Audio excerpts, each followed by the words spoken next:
mình miếng rồi phải phá ra đấy tụi bạn đi ông bạn nói đi đã cái gì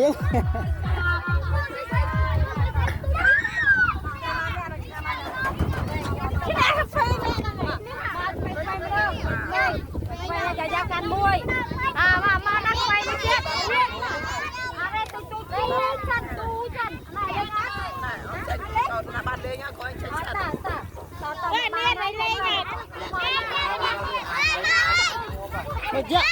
dạ mua mừng dạ dạ mua nhà mua dạ